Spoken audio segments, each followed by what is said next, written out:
some consequences, they hit you immediately. Adam and Eve, they got one chance. They fucked it up. Now look at us. We out here trying to date and struggling with Tinder and going back and forth with foolishness. Taxes and gas is high as hell. Like, Eve, if I ever see him, I got a word for him. Listen, I'm like, you got to throw hands with over trying to see you in the alley, bro. You can't be doing that, bro. Put that fruit down, bro. Literally. So, like, it's a lesson to a lot of people, like realizing your consequences, like your color of skin you might be marginalized, you know, you might think you're oppressed in this country, what have you, but we're blessed in a lot of cases. And that as soon as people leave this country, they realize, yeah, I had it so much better in America, with all the oppression that we might think is going on, systematic oppression, and like everyone's out to get us, and because I'm black and the cops trying to get me. I'm like, yeah, go to a different country and experience. I lived in the Middle East, one of the most peaceful regions I've ever been in. Not a scent of racism, not a scent. And I come back to America and I land in DC, and it's not so much the same. It's different. We're a mixing bowl here, so we're mixing all these different cultures, and people are just not used to seeing a black face everywhere they go. I'm 6'2", walking down the middle of a mall, and everyone's looking up at me. It's just, you go to a different country, the height standards are different, the height averages are different, the people are different, the languages are different. And so I think a lot of people can learn that, you know, there's a lot of geographical ignorance taking place where people just are unaware of what goes on off the coast of Miami. Like, they don't know that there's other people living their entire lives in a whole different set of rules. And we think through solipsism that American, and this is the way Americans do it, and cowboy hats and coffee and culture and hip hop and Harry style, like it's just nonstop Americanized. Like that's all we view. Exactly. We look at our social media feed, and this is what life is. Our TikTok, this is what life is. And then people go to a different country and realize, yeah, I took a shower today. It felt so amazing. I'm just 1 gallon of water of a shower. I feel clean for the first time in months. It's different. So in America, we tend to, like, our oppression is someone else's dream. That's why people are fighting to get in, not out.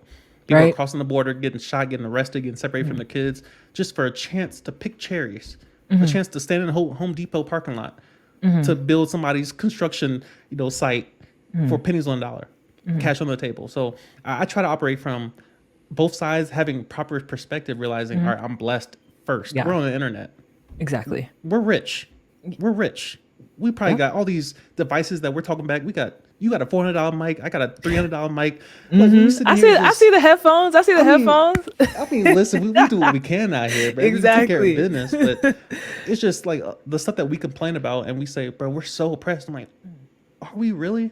Like, let's define oppression, and not just in America, but across the world, and say, okay, so Americans, I think we're kind of disqualified, even though we do have some things that go against us, and we struggle in a lot of ways. You see people getting shot and killed in the street on camera, and it's just kind of normalized. Mass shootings are normalized here. That's one thing that's one hit against us, that we're so used to it. Oh, another mass shooting. Down with guns, down with Second Amendment, down with this. And then you go to a different country and like they're just happy to eat that day. I'm like, Brett, you fat as hell over there busting the grub on that Popeyes over there, man. It's I had Popeyes yesterday.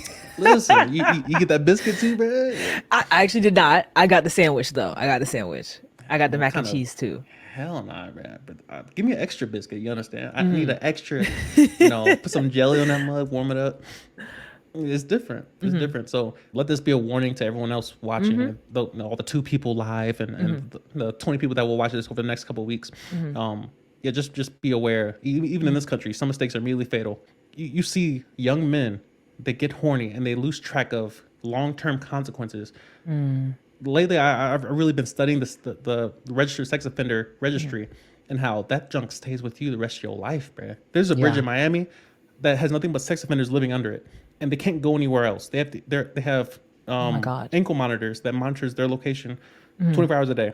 And during like set hours, like 8 o'clock at night to like 4 in the morning or something, they have to be under that bridge, and they better not leave or they go back to prison. Like, it's just a lot of those things that's what I consider true oppression. Not that it's not deserved in terms of that their actions hurting a young child, what have you. But when you think about comparing their oppression to, bro, my Wi-Fi is slow, bro. Like, well, why can I just, bro, they pulled me over for speeding, bro. Why y'all treat me like this? Like, I'm not sure they're the same thing. And when we have a female vice president, I'm like, women, that there's a lot of inequalities that they deal with, but y'all ceiling is vice president so far, and with Biden having COVID currently, it might be president. So it's just. I saw a TikTok. I'm sorry, I saw a TikTok, and it was like Biden was coughing, and she was like, Was I that one was of like, like y'all you are see like so rude.